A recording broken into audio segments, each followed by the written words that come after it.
सतनाम वाहिगुरु साहिब जियो।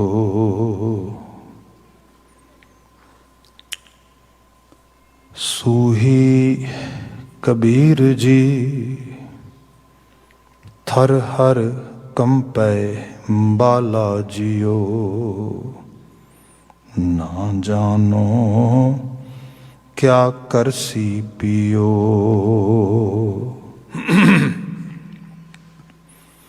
थर हर कंपै बाला जियो। ना जानो क्या करसी पियो। रैन गई मत दिन भी जाए। भंवर गए बग बैठे आए। रहा काचै करवै रहे ना पानी। हंस चलिया काया कुमलानी। कुआर कन्या जैसे करत शिंगारा। क्यों रलियां माने बाज पतारा। काग उड़ावत बुझा पिरानी। कह कबीर एह कथा सिरानी। काग उड़ावत बुझा पिरानी। कह कबीर एह कथा सिरानी। वाहिगुरु जी का खालसा वाहिगुरु जी की फतेह। जुगो जुगो अटल।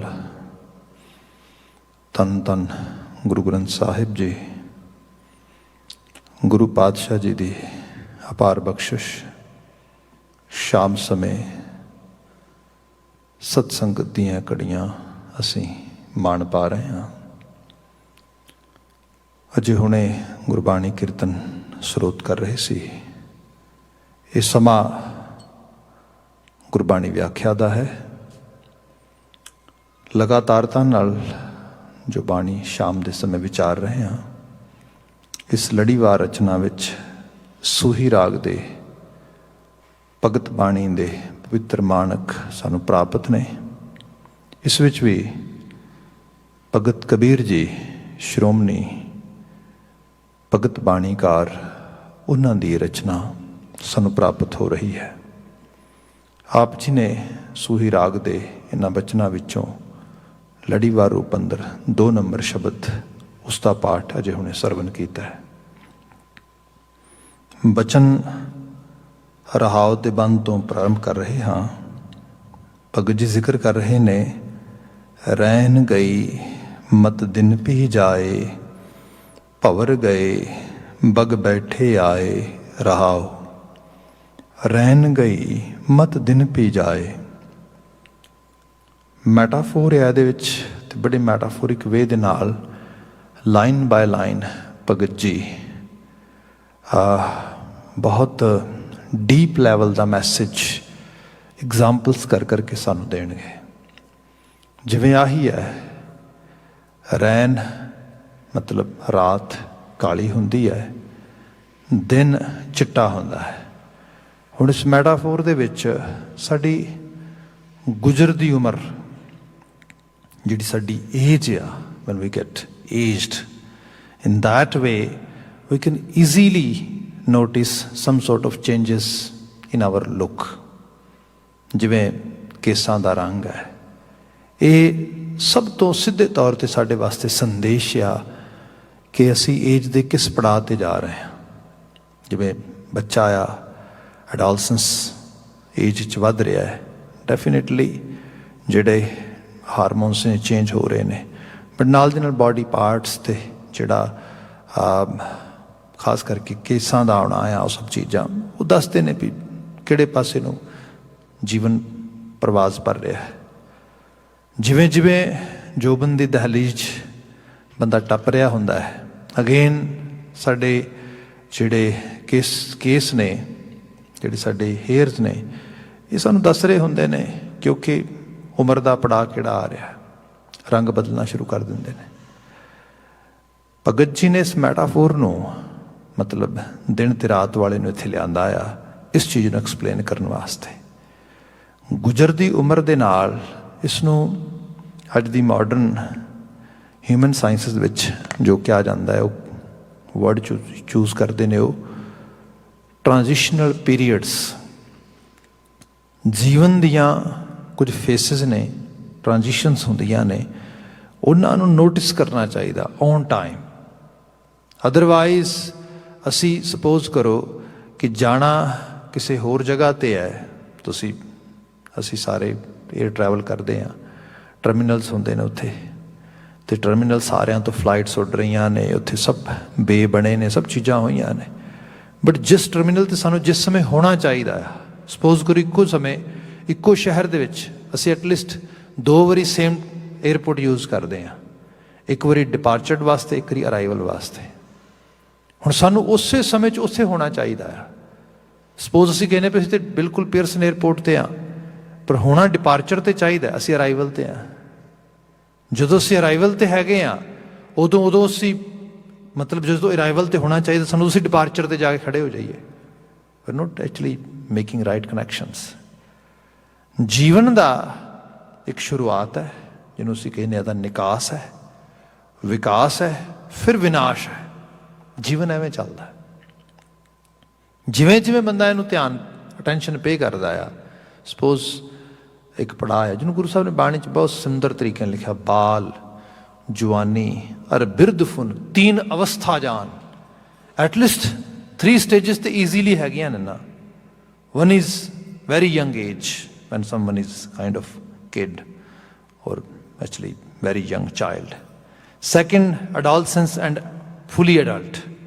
Third one, when that individual is going toward the actually old age, ਅਸੀਂ senior age ਕਹਿ ਸਕਦੇ ਹਾਂ, old age ਕਹਿ ਸਕਦੇ ਹਾਂ, ਜਿਹਦੇ 'ਚ ਅਗੇਨ ਸਰੀਰ ਦਾ ਲੈਵਲ, ਐਨਰਜੀ, ਸਭ ਚੀਜ਼ਾਂ ਲੋਅਰ ਲੈਵਲ 'ਤੇ ਆ ਰਹੀਆਂ ਨੇ। ਮਹਾਰਾਜ ਦੀ ਬਾਣੀ 'ਚ ਬਾਬਾ ਕਬੀਰ ਜੀ ਬਿਆਨ ਕਰਦੇ ਇਸ ਚੀਜ਼ ਨੂੰ ਧਿਆਨ ਦੇ। ਇੱਕ ਰੰਗ ਹੋਰ ਐਡ ਕਰਦੇ ਹਾਂ, ਅਕਸਰ ਅਸੀਂ ਬਾਣੀ ਦੇ ਬਚਨਾਂ 'ਚੋਂ ਪ੍ਰਮਾਣ ਵਿਚਾਰਦੇ ਹਾਂ। ਗੁਜ਼ਰਦੀ ਉਮਰ ਨੂੰ ਗੁਰੂ ਬਾਬਾ ਜੀ ਨੇ ਕਿਹਾ, ਇਹਨੂੰ ਅੱਖੋਂ ਪਰੋਖੇ ਨਹੀਂ ਕਰਨਾ ਚਾਹੀਦਾ। ਸ਼ਬਦ ਪੜ੍ਹੀਏ, ਬਹਿਤੀ ਜਾਤ ਕਦੇ ਦ੍ਰਿਸ਼ਟ ਨ ਤਾਰਤ, ਮਿੱਥਿਆ ਮੋਹ ਬੰਧੈ ਨਿਤ ਪਾਰਜ, ਮਾਧਵੇ ਭਜ ਦਿਨ ਨਿਤ ਰੈਣੀ, ਜਨਮ ਪਦਾਰਥ ਜੀਤ ਹਰ ਸ਼ਰਣੀ। ਜ਼ਿਕਰ ਇਹ ਹੈ ਕਿ ਬਹਿਤੀ ਜਾਤ, ਇਹ ਜ਼ਿੰਦਗੀ ਦੀ ਉਮਰ ਦੀ ਜਿਹੜੀ ਸਟਰੀਮ ਆ, ਜਿਹੜਾ ਰਿਵਰ ਆ, ਜਿਹੜਾ ਦਰਿਆ ਆ, ਉਹ ਲਗਾਤਾਰ ਕਲ ਕਰਦਾ ਵਗਦਾ ਲਗਾ ਜਾ ਰਿਹਾ। ਜੇ ਤੂੰ ਅਟੈਂਸ਼ਨ ਪੇ ਨਹੀਂ ਕਰੇਗਾ ਤਾਂ ਇਸ ਫਲੋ ਦੇ ਨਾਲ ਡੈਫੀਨੇਟਲੀ ਮੂਵ ਨਹੀਂ ਕਰ ਪਾਏਗਾ, ਉਹਦੇ ਨਾਲ ਸਵਿਮ ਨਹੀਂ ਕਰ ਪਾਏਗਾ, ਜਾ ਨਹੀਂ ਪਾਏਗਾ, ਅਤੇ ਪਤਾ ਹੀ ਨਹੀਂ ਲੱਗਣਾ ਕਿ ਤੇਰੀਆਂ ਜ਼ਿੰਦਗੀ ਦੀਆਂ ਕਿਹੜੀਆਂ ਲੋੜਾਂ, ਥੋੜਾਂ, ਜਾਂ ਕਿਸ ਚੀਜ਼ ਨੂੰ ਤੈਨੂੰ ਅਟੈਂਸ਼ਨ ਪੇ ਕਰਨੀ ਚਾਹੀਦੀ ਹੈ। ਅਤੇ ਖਾਸ ਕਰਕੇ ਇਹਦੇ 'ਚ ਸਪਿਰਿਚੁਅਲ ਸਾਈਡ 'ਤੇ ਬਾਤ ਕੀਤੀ ਜਾ ਰਹੀ ਹੈ। ਉਮਰ ਗੁਜ਼ਰਦੀ ਹੈ, ਪਦਾਰਥ ਕਮਾਉਣਾ ਆ, ਪਦਾਰਥ 'ਚ ਰਹਿਣਾ ਆ, ਪਰ ਪਰਮਾਰਥ ਵੀ ਨਾਲ ਕਮਾਉਣਾ ਆ। ਮਟੀਰੀਅਲ ਐਂਡ ਸਪਿਰਿਟ ਦੋਵਾਂ ਦੇ 'ਚ ਬੜਾ ਬੈਲੈਂਸਡ ਵੇ ਦੇ ਨਾਲ ਅਡੋਪਟ ਕਰਕੇ ਲਾਈਫ ਦੀ ਅਪਰੋਚ ਹੋਣੀ ਚਾਹੀਦੀ ਹੈ। ਬੰਦਾ ਗੁਜ਼ਰਦੀ ਉਮਰ ਦੇ ਨਾਲ, ਮਟੀਰੀਅਲ ਦੇ ਨਾਲ ਹੀ ਪਲੇ ਕਰਦਿਆਂ ਅੱਗੇ ਵਧੀ ਜਾਂਦਾ ਹੈ। ਸਪਿਰਿਟ ਸਾਈਡ ਤੋਂ, ਸਪਿਰਿਚੁਅਲ ਸਾਈਡ ਤੋਂ ਬਿਲਕੁਲ ਕਹਿ ਲਓ ਕਿ ਇਲੀਟਰੇਟ ਰਹਿ ਜਾਂਦਾ ਹੈ। ਫਿਰ ਇੱਕ ਲੈਵਲ ਆਉਂਦਾ ਜਿੱਥੇ ਜਾ ਕੇ ਬੰਦਾ ਜੇ ਚਾਹੇ ਵੀ ਕਿ ਹੁਣ ਮੈਂ ਨਾ ਥੋੜ੍ਹਾ ਬਹੁਤ ਆਪਣੇ ਆਪ ਨੂੰ ਸਪਿਰਿਚੁਅਲ ਸਾਈਡ ਵਾਲੇ ਪਾਸੇ ਇੰਗੇਜ ਕਰ ਲਵਾਂ, ਭਾਈ ਉਹਦੇ ਵਾਸਤੇ ਕੁਝ ਜਿਹਨੂੰ ਕਹਿ ਲਓ ਕਿ ਫਾਊਂਡੇਸ਼ਨ ਹੀ ਨਹੀਂ ਹੈਗੀ ਉੱਥੇ। Without any foundation you can not store or you can not build anything. So ਕਈ ਵਾਰੀ ਫਾਊਂਡੇਸ਼ਨ ਬਣਾਉਂਦੀ ਫਿਰ ਸਮਾਂ ਲੰਘ ਜਾਂਦਾ ਅਤੇ ਉਨੀ ਦੇਰ ਤੱਕ ਵਕਤ ਗੁਜ਼ਰ ਜਾਂਦਾ ਹੈਗਾ। ਇਸ ਚੀਜ਼ ਨੂੰ ਬਾਬਾ ਕਬੀਰ ਜੀ ਨੇ ਅਹਿਸਾਸ ਵਿੱਚ ਕਰਾਇਆ, ਕਿਹਾ ਉਹ ਭਲੇ ਬੰਦੇ ਧਿਆਨ ਰੱਖ, ਐਸਾ ਨਾ ਹੋ ਜਾਏ ਰੈਨ ਗਈ। ਰੈਨ ਕਾਲਾ ਸਮਾਂ, ਜਦੋਂ ਦਾੜੀ ਕਾਲੀ ਹੈ, ਮੁੱਛਾਂ ਕਾਲੀਆਂ ਨੇ, ਸਿਰ ਦੇ ਵਾਲ ਕਾਲੇ ਨੇ, ਉਹ ਸਮਾਂ ਜਦੋਂ, ਇਹਨੂੰ ਗੁਰੂ ਸਾਹਿਬ ਨੇ ਕਈ ਵਾਰ ਇਸ ਮੈਟਾਫੋਰ ਨੂੰ ਯੂਜ਼ ਕੀਤਾ ਹੈ। ਕਿਤੇ ਭਗਤ ਫਰੀਦ ਜੀ ਡਾਇਰੈਕਟਲੀ ਵੀ ਐਗਜ਼ਾਮਪਲ ਕਰਕੇ ਦਿੰਦੇ ਕਿ ਫਰੀਦਾ ਕਾਲੀ ਜਿਨੀ ਨਾ ਰਾਵਿਆ ਧੌਲੀ ਰਾਵੈ ਕੋਏ। ਮਤਲਬ ਜਦੋਂ ਕਾਲਾ ਸਮਾਂ ਸੀਗਾ, ਜਦੋਂ ਜਵਾਨੀ ਦਾ ਸਮਾਂ ਸੀਗਾ, ਉਦੋਂ ਤੂੰ ਰਵਣ ਨਹੀਂ ਕੀਤਾ। ਉਦੋਂ ਜਿਸ ਪਾਸੇ ਤੇਰੀ ਐਨਰਜੀ ਚੈਨਲਾਈਜ਼ ਹੋਣੀ ਚਾਹੀਦੀ ਹੈ, ਇਨਵੈਸਟ ਹੋਣੀ ਚਾਹੀਦੀ ਹੈ, you never paid attention toward that side. ਹੁਣ ਤੇਰੇ ਕੋਲ ਐਨਰਜੀ ਨਹੀਂ ਰਹਿ ਗਈ, ਸਮਾਂ ਨਹੀਂ ਰਹਿ ਗਿਆ। ਕਿਉਂਕਿ ਬੁਢੇਪਾ ਜਿਹੜਾ ਆ ਇਹ ਆਪਣੇ ਆਪ ਦੇ ਵਿੱਚ ਹੀ ਬੜੀ ਵੱਡੀ ਸਫਰਿੰਗ ਹੈ, ਜਦੋਂ ਬਿਲਕੁਲ ਬੰਦਾ ਓਲਡ ਏਜ ਦੇ ਨੇੜੇ ਚਲਾ ਜਾਂਦਾ। ਇਹਦੇ ਬਾਬਤ ਸਾਡੇ ਬੜੇ ਉਮਦਾ ਬੁਲਾਰੇ ਤੇ ਗੁਰਮਤ ਕਥਾ ਦੇ ਲਿਖਾਰੀ ਗਿਆਨੀ ਜਸਵੰਤ ਸਿੰਘ ਜੀ ਪਰਵਾਨਾ ਉਹ ਕਈ ਵਾਰੀ ਬਾਤ ਸੁਣਾਉਂਦੇ ਹੁੰਦੇ। ਉਹ ਕਹਿੰਦੇ ਕਿ ਮੈਂ ਇੱਕ ਵਾਰੀ ਡਾਕਟਰ ਦੇ ਕੋਲ ਦਵਾਈ ਲੈਣ ਵਾਸਤੇ ਗਿਆ, ਅਤੇ ਅੱਜ ਕੱਲ੍ਹ ਤਾਂ ਖੈਰ ਉੱਥੇ ਵੀ ਬਹੁਤ ਚੀਜ਼ਾਂ ਫੈਸਿਲੀਟੇਟ ਕਰ ਦਿੱਤੀਆਂ ਗਈਆਂ ਨੇ। ਅਦਰਵਾਈਜ਼ ਇੱਕੋ ਛੋਟੀ ਜਿਹੀ ਸ਼ੌਪ ਹੁੰਦੀ ਸੀ, ਉਸ ਸ਼ੌਪ ਦੇ ਉੱਤੇ ਲੰਮਾ ਜਿਹਾ ਲੱਕੜ ਦਾ ਬੈਂਚ ਪਿਆ ਹੁੰਦਾ ਸੀਗਾ, ਅਤੇ ਉਹ ਕਹਿੰਦੇ ਬੈਂਚ ਦੇ ਉੱਤੇ ਲੋਕਾਂ ਨੇ ਲਾਈਨ ਅਪ ਹੋ ਕੇ ਬੈਠੀ ਜਾਣਾ ਲਗਾਤਾਰ। ਜਿਹੜਾ ਸਭ ਤੋਂ ਅੱਗੇ ਹੋਣਾ ਉਸ ਨੂੰ ਡਾਕਟਰ ਨੇ ਆਪਣੇ ਕੋਲ ਬੁਲਾ ਕੇ ਸਟੂਲ ਹੋਣਾ, ਡਾਕਟਰ ਦੀ ਚੇਅਰ ਦੇ ਨੇੜੇ ਉੱਥੇ ਬਹਿ ਜਾਣਾ, ਅਤੇ ਉਸਨੇ ਉੱਤੋਂ ਉਹਦੇ ਸਾਈਨ ਸਿੰਪਟਮਸ ਪੁੱਛਣੇ, ਜੋ ਇਸ਼ੂ ਹੈ ਪੁੱਛਣਾ, ਉਹਦੇ ਅਕੋਰਡਿੰਗਲੀ ਉਹਨੇ ਕੁਝ ਦਵਾਈ ਜਾਂ ਪ੍ਰਿਸਕ੍ਰਾਈਬ ਕਰ ਦੇਣੀ ਜਾਂ ਕੋਲੋਂ ਕੁਝ ਦਵਾਈ ਦੇ ਦੇਣੀ। ਤੁਸੀਂ ਸ਼ਾਇਦ ਪਿੰਡਾਂ ਥਾਵਾਂ 'ਤੇ ਜਾਂ ਛੋਟੇ ਸ਼ਹਿਰਾਂ 'ਚ ਇਸ ਚੀਜ਼ਾਂ ਦੇਖੀਆਂ ਹੋਣਗੀਆਂ। ਅਤੇ ਮੋਸਟਲੀ ਜੋ ਕੁਝ ਡਿਸਕਸ ਕਰਦੇ ਸੀਗੇ ਉਹ ਸਾਰਿਆਂ ਸਾਹਮਣੇ ਹੁੰਦਾ ਸੀਗਾ। ਪ੍ਰਾਈਵੇਸੀ ਅਤੇ ਸਭ ਚੀਜ਼ਾਂ 'ਤੇ ਅੱਜ ਦੀ ਦੁਨੀਆ ਦੀ ਗੱਲ ਹੈ ਭਾਈ, ਵੱਖਰਾ ਲਿਜਾ ਕੇ ਗੱਲ ਕਰੋ, ਪ੍ਰੋਪਰਲੀ ਗੱਲ ਕਰੋ, ਇਹ ਸਭ ਕੁਝ। ਹਾਲਾਂਕਿ ਅੱਜ ਦੀ ਦੁਨੀਆ ਦੇ ਵਿੱਚ ਵੀ ਅਸੀਂ ਖੁਦ, ਮੈਂ ਕਾਉਂਸਲਿੰਗ ਸਾਈਡ 'ਤੇ ਬਾਤ ਕਰਾਂ, ਅਤੇ ਜਿਹੜੇ ਫਿਜ਼ੀਸ਼ੀਅਨਸ ਹੈਗੇ ਨੇ, ਜਨਰਲ ਜਨਰਲ ਫਿਜ਼ੀਸ਼ੀਅਨਸ ਜਿਹਨਾਂ ਨੂੰ ਅਸੀਂ ਕਹਿੰਦੇ ਹਾਂ, they don't have much time, they are in rush to go actually patient to patient in a very fast, you can say, way, so that they can claim proper their bills and money to government, ਭਾਵੇਂ ਕਿ ਉਹ hip cover ਕਰ ਰਹੀ ਹੈ। ਪਰ ਜਿਹੜੀ ਗੱਲ patient ਕਰਨ ਲਈ ਗਿਆ ਕਈ ਵਾਰੀ ਦੀ ਗੱਲ ਹੀ ਨਹੀਂ ਹੁੰਦੀ। ਅਤੇ ਡਿਊ ਟੂ ਕੋਵਿਡ ਹੁਣ ਤਾਂ ਫੋਨ ਕਾਲ ਹੀ ਆਉਂਦੀ ਹੈ, ਫੋਨ ਦੇ ਉੱਤੇ ਜਿਹੜਾ ਕੋਈ ਐਗਜ਼ੈਕਟ ਰਾਈਟ ਵੇ ਇਸ਼ੂ ਹੈਗਾ, ਉਹਦੀ ਮਾੜੀ ਮੋਟੀ ਗੱਲ ਹੋਈ, ਉਹਦਾ ਬੇਸ ਕੀ ਹੈ, ਉਹਦਾ ਰੂਟਸ ਕਿੱਥੋਂ, ਕੋਈ ਡਿਸਕਸ਼ਨ ਨਹੀਂ ਹੁੰਦੀ ਲੰਮੀ ਚੌੜੀ। ਹਾਲਾਂਕਿ ਡਾਕਟਰਸ ਦੇ ਕੋਲ ਐਨਫ ਟਾਈਮ ਹੋਏ, they should discuss some sort of issues or some sort of conversation with patients, then they might get the idea ਕਿ ਕਿਹੜੀ ਦਵਾਈ ਜ਼ਿਆਦਾ ਸੂਟੇਬਲ ਹੈ, ਕਿਹੜੀ ਘੱਟ ਸੂਟੇਬਲ ਹੈ। ਖੈਰ, ਉਹ ਕਹਿੰਦੇ ਕਿ ਉਸ ਸਮੇਂ ਦੀ ਬਾਤ ਹੈ ਜਦੋਂ ਇਹ ਸਭ ਕੁਝ ਓਪਨਲੀ ਇਸ ਤਰ੍ਹਾਂ ਹੁੰਦਾ ਸੀਗਾ, ਅਤੇ ਮੈਂ ਵੀ ਉੱਥੇ ਲਾਈਨ 'ਚ ਬੈਠਾ ਵਾ, ਅਤੇ ਇੱਕ ਪੇਸ਼ੈਂਟ ਬੜਾ ਏਜਡ ਬਜ਼ੁਰਗ ਬੰਦਾ ਹੈ, ਅਤੇ ਉਹ ਬੈਠ ਗਿਆ ਉੱਥੇ ਸਟੂਲ 'ਤੇ ਜਾ ਕੇ ਆਪਣੀ ਵਾਰੀ ਦੇ ਮੁਤਾਬਕ। ਡਾਕਟਰ ਨੂੰ ਚੈੱਕ ਕਰਦਾ ਹੈ, ਡਾਕਟਰ ਕਹਿੰਦਾ ਬਲੱਡ ਪ੍ਰੈਸ਼ਰ ਚੈੱਕ ਕੀਤਾ, ਕਹਿੰਦਾ ਹਾਈ ਹੈ, ਕਹਿੰਦਾ ਸ਼ੂਗਰ ਦਾ ਲੈਵਲ ਵੀ ਹਾਈ ਲੱਗਦਾ ਮੈਨੂੰ, ਬਲੱਡ ਰਿਪੋਰਟ ਆ ਰਹੀ ਹੈ ਇਸ ਰੂਪ ਦੇ ਵਿੱਚ।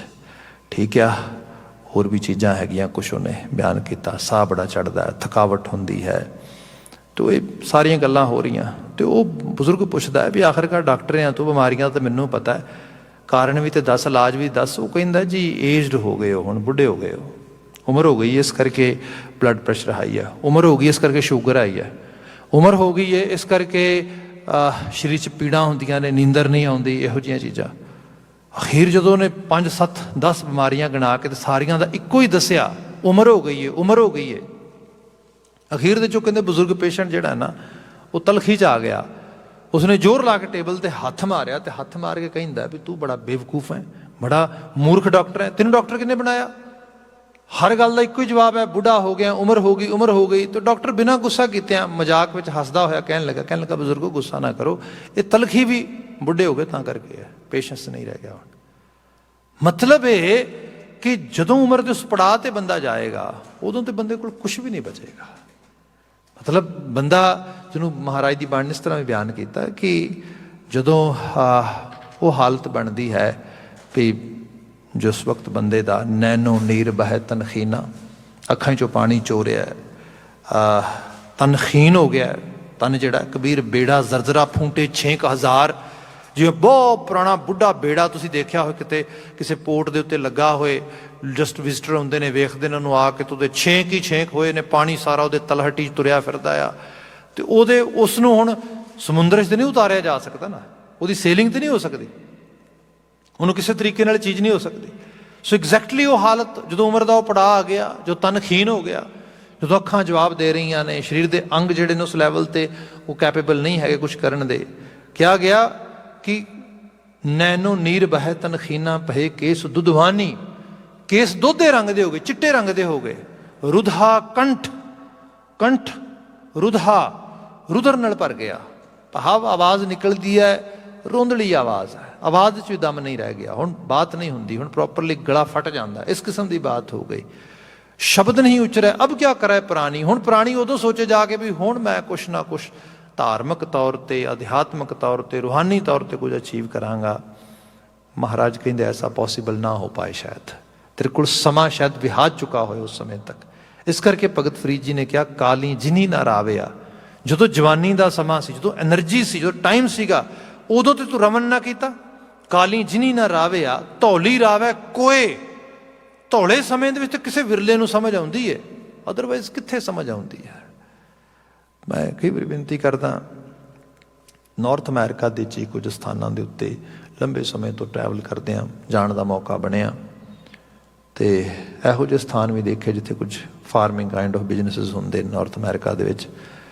तो उत्थे जिन्होंने दिनों फार्म्स से बहुता काम ना होंदा, तो उन्होंने दिनों गुरुद्वारियां दे विच बहुत सारे बजुर्ग एजड लोग खास करके बड़ियां महफिल लगदियां उत्थे। मैं खुद ये चीज़ां देखियां।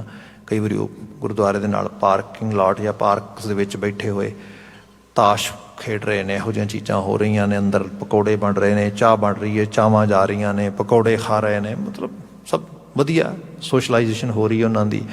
दे have some community life, that's a good thing. पर जिवें जिवें शाम पैनी, मैं देखा कि शाम नूं इधर रहरास साहब शुरू होने, सोदर तेरा केहा सो कर केहा जित वै सर्व संभालने, भाई साहब ने पाठ करना, उन्होंने सब ने नठना, राइट भजना। हुणे कारण की है? कारण यह है भी उम्र लंघ गई, गुरुद्वारे बहन की जाच नहीं सीखी, पाठ सुनने की जाच नहीं, करना दूर की गल रही। एक जाच आ, एक जीवन का पड़ाव आ सारा का सारा इस रूप के अंदर। साडे बहुत दानिशमंद स्कॉलर प्रोफैसर से यूनिवर्सिटी तो सारी उम्र पढ़द्या पढ़ाउंदियां गुजारी, खास करके गुरमत लिटरेचर नूं। तो जो एज के लास्ट पड़ाव ते सीगे, ते मैं एक दोरी मिलने वास्ते गया उन्होंने, तो वो उत्थे गए बैठे, 2-4 पल गल्लां होईयां, तो उस तो बाद कुछ असी जी गलबात उन्होंने सेहतयाबता बारे या होर 2-4 गल्लां कीतियां, कुछ पुरानियां मैमरीज नूं रिकॉल किया। फिर थोड़ी साइड ट्रैक हुई साडी कन्वरसेशन सज्जे खब्बे, तो विच ही टोकते हुए कहिंदे बड़ी मध्यम जी आवाज़ दे विच कहिंदे बेटा किसी गुरमत की किताब की गल करनी होए, गुरबाणी की गल करनी होए, कुछ होर वो गल करो, otherwise I don't have time. मैनू एहसास होया क्या प्योरिटी ते मैच्योरिटी आ चुकी है जीवन के उस पड़ाव के उत्ते जिथे बंदा बिल्कुल बिल्कुल शुद्ध दिस रहा है कि मेरे जीवन का मकसद की है। Very soon I am gonna leave, I am totally very close to exit door, so this is the time I should focus toward my काल और अकाल चिंतन, नथिंग एल्स। एक्चुअली ये लाइफ की यही एक अचीवमेंट, जिमें जिमें समा नेड़े आउंदा। मैं पिछे गुरु हरगोबिंद साहब के जीवन बारे कुछ पढ़ रहा सीगा।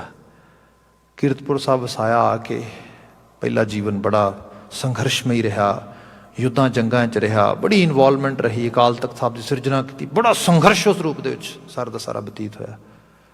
जिवें एज के उस पड़ाव पर आए तो उदों हिस्टोरीकल सानू सोर्सिस दसदे कि गुरु साहब मोस्टली अपना जिहड़ा समा सीगा कोई पिछले 6 महीने का वो कीर्तन सुनद्यां बतीत करते। बस थोड़ा बहुता समा कीरतपुर साहब उत्थे दरिया के कंढे वॉक करते, थोड़ा बहुता किसी को मिलते, बाकी समा कीर्तन सुनते हैं, बाणी के आवाज़े प्राप्त करते हैं, इस ये बतीत करते। एक सानू सिखाया गया, तो ये सच्चाई है, जर्नी इस तरीके बंदे की होनी चाहिए। तो बंदा कई बार सोचता okay when that time will come I am gonna do the same way and same thing. ना भाई, कई बार लोग ये भी कहते हैं, शब्द पढ़ते हैं गुरु ग्रंथ साहब के विच, अंतकाल जो नारायण अंतकाल जो वक्रिया वक्रिया चीज़ों स्मृति करता है, अंतकाल जो लड़का सिमरै ऐसी चिंता मह जे मरै, सूकर जोन बलबल अवतरे, अंतकाल जो मंदिर सिमरै ऐसी चिंता मह जे मरै, सर्प जोन बलबल अवतरै। सो इस रूप में बात की कि जिवें दी स्मृति है अखीरले समय ओहो जिहा ਅੱਗੋਂ ਜਨਮ ਮਿਲ ਜਾਏਗਾ। ਅੰਤਕਾਲ ਨਾਰਾਇਣ ਸਿਮਰੈ ਐਸੀ ਚਿੰਤਾ ਮੈਂ ਜੇ ਮਰੈ। ਜੋ ਦੀ ਬਾਤ ਹੋਏਗੀ ਤੇ ਪਿਤਾੰਬਰ ਵਾਂ ਕੇ ਹਿਰਦੈ ਵਸੈ, ਉਹ ਉਸ ਅਕਾਲ ਪੁਰਖ ਵਾਹਿਗੁਰੂ ਦੇ ਆਪਣੇ ਹਿਰਦੇ 'ਚ ਕੈਰੀ ਕਰਕੇ ਲੈ ਕੇ ਜਾਏਗਾ। ਤੇ ਕਈ ਵਾਰ ਬੰਦਾ ਕਹਿੰਦਾ ਕੋਈ ਨਾ, ਜਦੋਂ ਆਖਰੀ ਸਮਾਂ ਆਏਗਾ ਨਾ, when we going to take a last breath, at that time I will go, or I will try to have some sort of thoughts of Vaheguru Ji, some sort of interaction toward Akal Purkh Vaheguru Ji। ਉਹ ਭਾਈ ਉਹ ਤੇ ਅੱਜ ਨਹੀਂ ਹੋ ਰਹੀ ਤੇਰੇ ਤੋਂ, ਹੁਣ ਨਹੀਂ ਹੋ ਰਹੀ ਪ੍ਰੈਜ਼ੈਂਟ ਦੇ ਵਿੱਚ।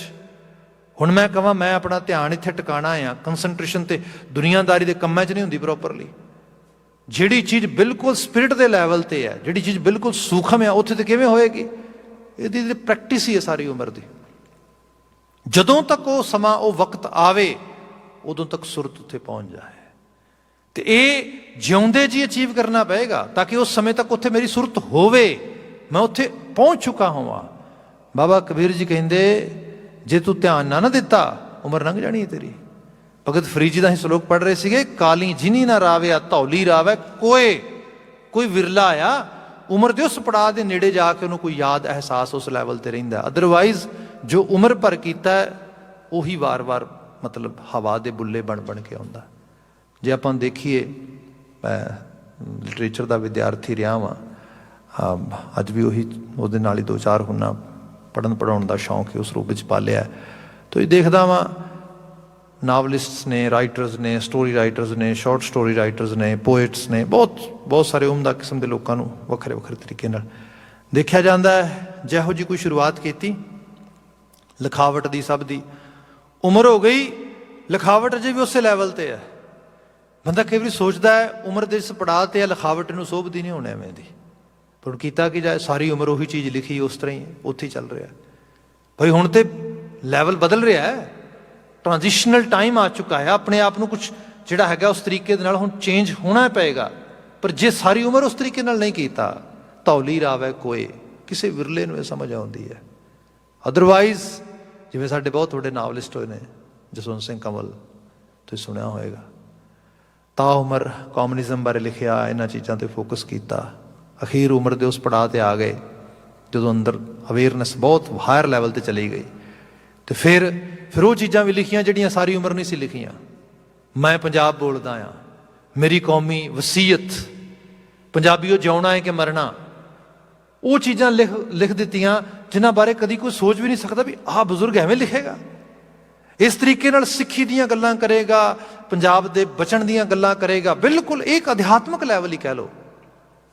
ਸੋ ਇਹਦੀ ਬਾਤ ਆ, ਇਸ ਨੂੰ ਸਮਾਂ ਰਹਿੰਦਿਆਂ ਇਹਦੇ 'ਚ ਇਨਵੈਸਟਮੈਂਟ ਕੀਤੀ ਜਾਏ, ਇਹਦੇ ਵਾਸਤੇ ਬੰਦਾ ਮੂਵ ਕਰੇ, ਹੌਲੀ ਹੌਲੀ ਕਰਕੇ ਉਸ ਲੈਵਲ 'ਤੇ ਪਹੁੰਚ ਸਕਦਾ। ਅਦਰਵਾਈਜ਼ ਬਾਬਾ ਜੀ ਕਹਿੰਦੇ ਜਦੋਂ ਤੂੰ ਕਹਿਣਾ ਵੀ ਇੱਕਦਮ ਕੋਈ ਮਿਰਾਕਲਸ ਕੋਈ ਚੀਜ਼ ਹੈਪਨ ਹੋਏਗੀ ਤੇ ਤੂੰ ਫਿਰ ਹੋ ਜਾਏਗਾ, ਕਹਿਣ ਲੱਗਾ ਐਸਾ ਕੁਛ ਨਹੀਂਗਾ।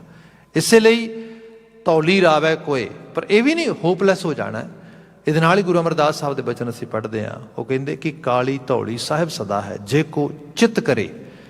ਜੇ ਕਿਸੇ ਦੇ ਚੇਤੇ 'ਚ ਚੀਜ਼ ਪ੍ਰਗਟ ਹੋ ਜਾਏ ਤੇ ਜੇ ਕਾਲਾ ਸਮਾਂ ਲੰਘ ਵੀ ਗਿਆ, ਧੌਲੇ 'ਚ ਵੀ ਹੋ ਸਕਦਾ ਹੈ, ਇਹ ਪੋਸੀਬਿਲਿਟੀ ਹੈ। ਗੁਰੂ ਅਮਰਦਾਸ ਸਾਹਿਬ ਆਪ ਉਹਦੀ ਮਿਸਾਲ ਨੇ।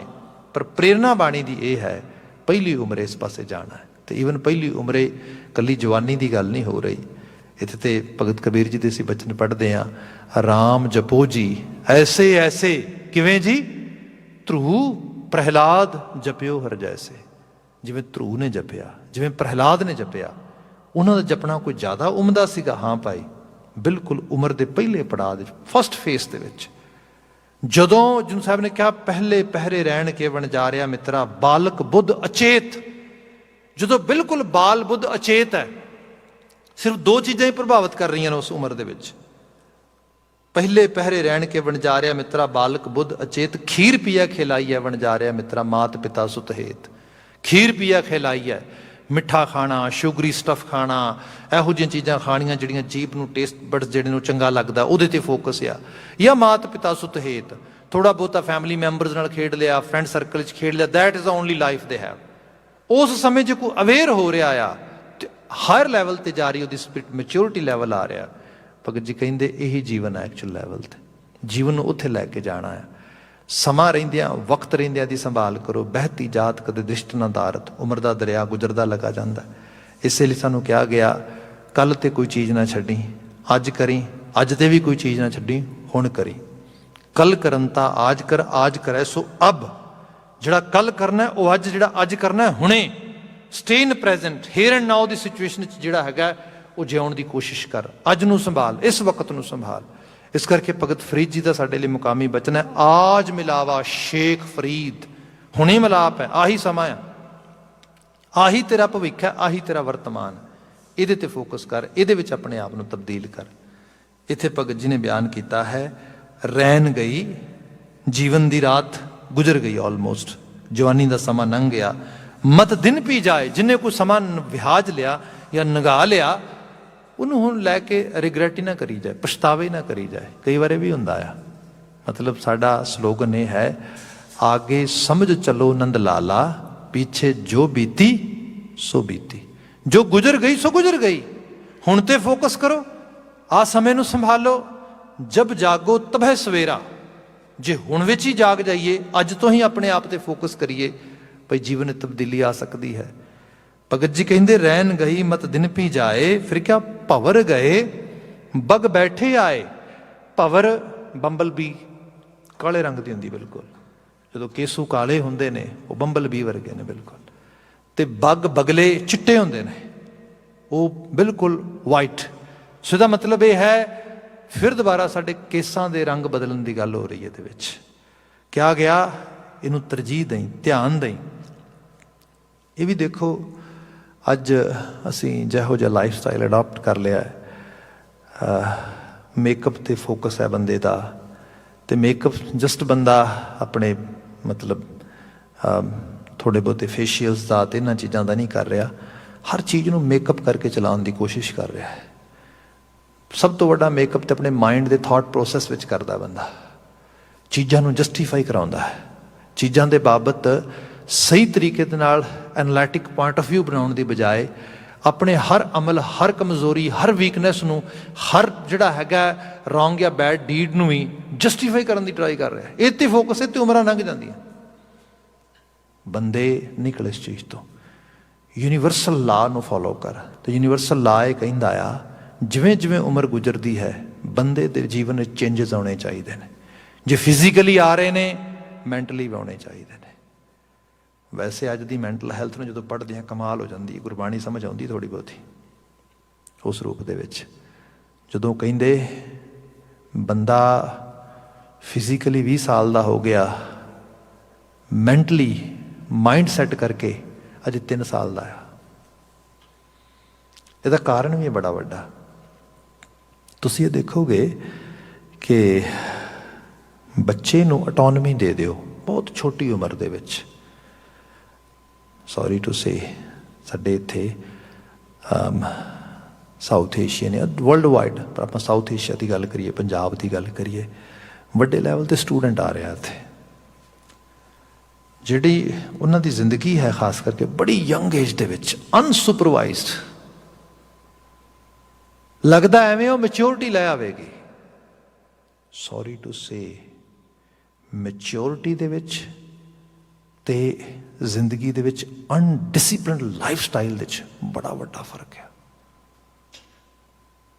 ਜਿਹੜੀਆਂ ਚੀਜ਼ਾਂ ਸੁਪਰਵਿਜ਼ਨ ਦੇ ਵਿੱਚੋਂ ਲੰਘਣਗੀਆਂ, ਕਿਉਂਕਿ ਬੰਦਾ ਜਦੋਂ ਯੂਨੀਵਰਸਲ ਲੈਵਲ 'ਤੇ ਆਓਗੇ ਨਾ, ਲੋਕ ਇਸ ਕਰਕੇ ਦੂਜੇ ਨੂੰ ਕਈ ਵਾਰੀ ਮੇਜਰ ਨਹੀਂ ਕਰਦੇ ਕਿ ਇਹ ਇੰਜੀਨੀਅਰ ਆ, ਲਾਇਰ ਆ ਜਾਂ ਕੁਛ ਆ।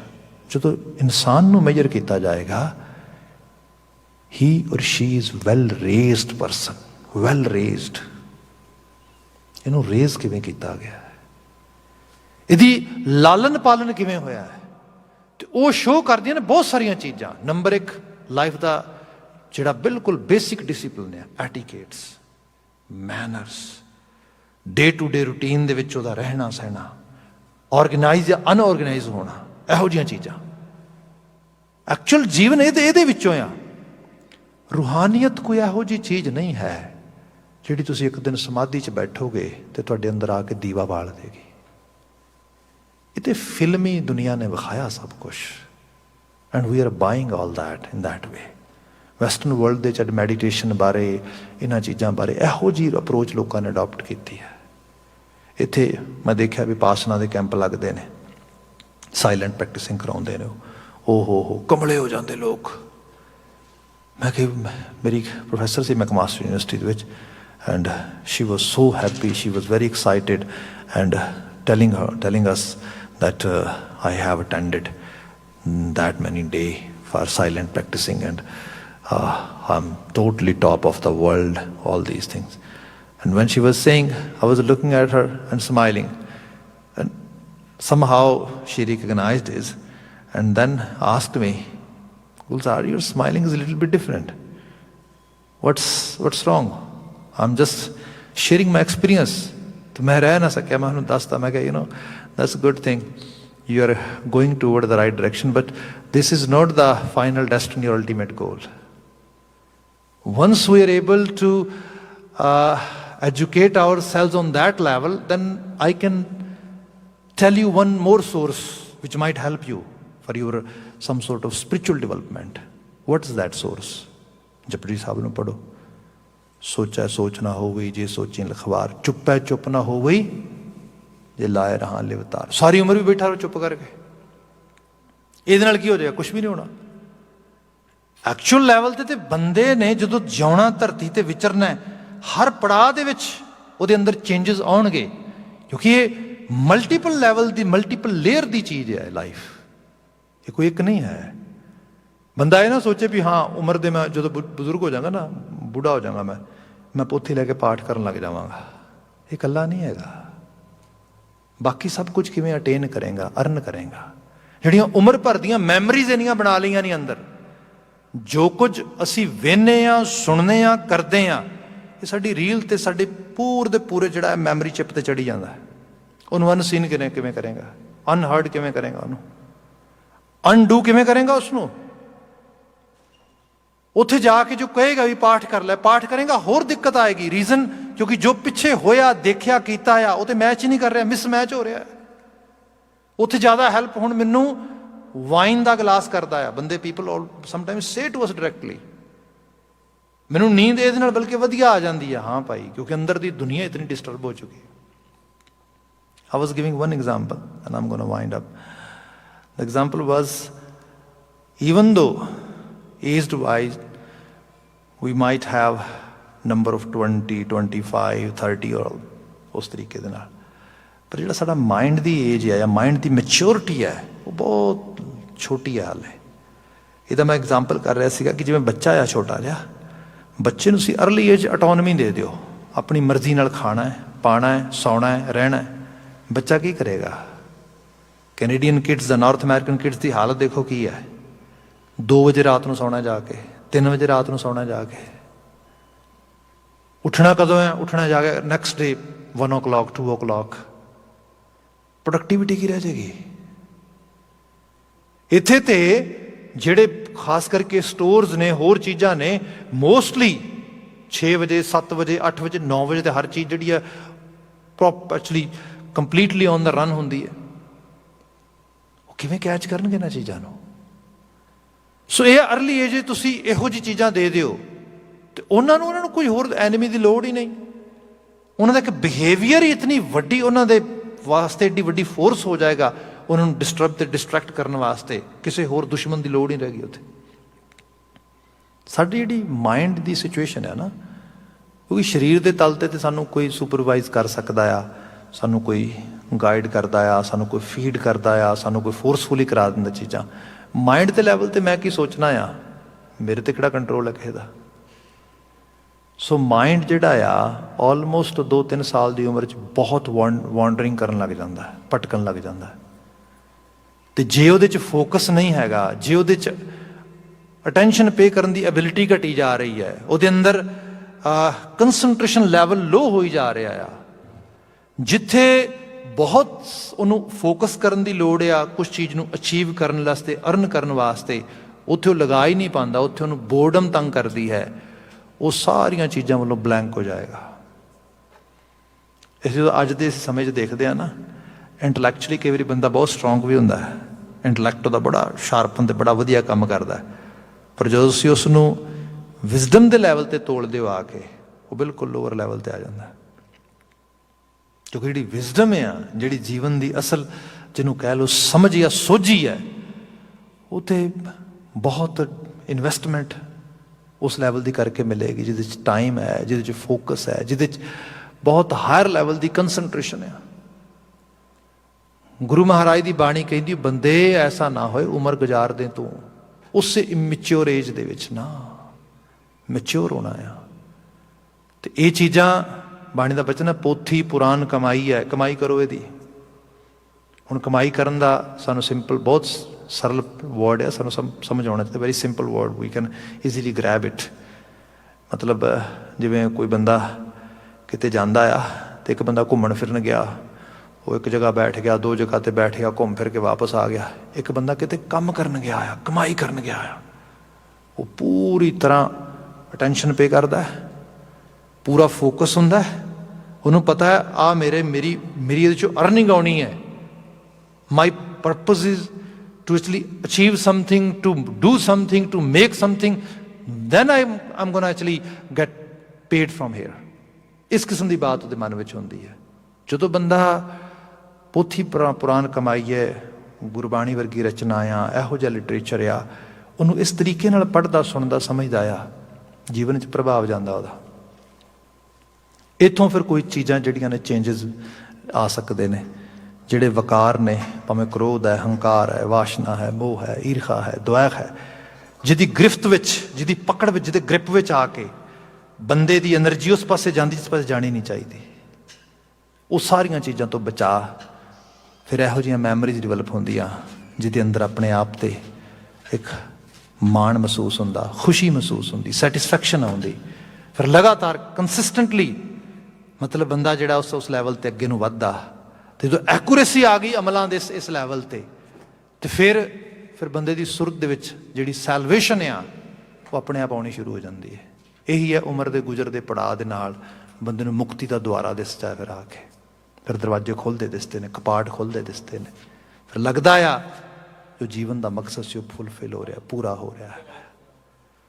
ਭਗਤ ਜੀ ਇਹਦੀ ਬਾਤ ਕਰਦੇ, ਕਹਿੰਦੇ ਉਮਰ ਗੁਜ਼ਰ ਜਾਣੀ ਹੈ, ਇਸ ਤੋਂ ਪਹਿਲਾਂ ਕਿ ਗੁਜ਼ਰੇ ਇਹ ਦਰਵਾਜ਼ਾ ਖੁੱਲ੍ਹਣਾ ਚਾਹੀਦਾ ਹੈ। ਰਹਾਉ ਦਾ ਬੰਦ ਇੱਕ ਵਾਰੀ ਪੜ੍ਹ ਕੇ ਫਿਰ ਬਾਕੀ ਸ਼ਬਦ ਦੀ ਬੀਤੇ ਕੱਲ ਵਿਚਾਰ ਕਰਾਂਗੇ। ਰੈਨ ਗਈ ਮਤ ਦਿਨ ਪੀ ਜਾਏ, ਭਵਰ ਗਏ ਬਗ ਬੈਠੇ ਆਏ। ਐਸਾ ਨਾ ਹੋਏ ਭਵਰੇ ਤੁਰ ਜਾਣ, ਕਾਲੇ ਦਾ ਸਮਾਂ ਲੰਘ ਜਾਏ, ਜਵਾਨੀ ਲੰਘ ਜਾਏ ਤੇ ਬਗ ਬੁਢੇਪਾ ਆ ਜਾਏ। ਤੇ ਬੁਢੇਪਾ ਆਪਣੇ ਆਪ ਦੇ ਵਿੱਚ ਬੜੀ ਵੱਡੀ ਸਫਰਿੰਗ ਤੇ ਬੜਾ ਵੱਡਾ ਇੱਕ ਬਰਡਨ ਆ। ਉਸ ਸਮੇਂ ਤੋਂ ਹੋਰ ਕੁਛ ਸ਼ਾਇਦ ਨਾ ਕਰ ਪਾਏ। ਇਸ ਕਰਕੇ ਸਮਾਂ ਰਹਿੰਦਿਆਂ ਆਪਣੇ ਆਪ ਨੂੰ ਇਸ ਪਾਸੇ ਲਗਾ।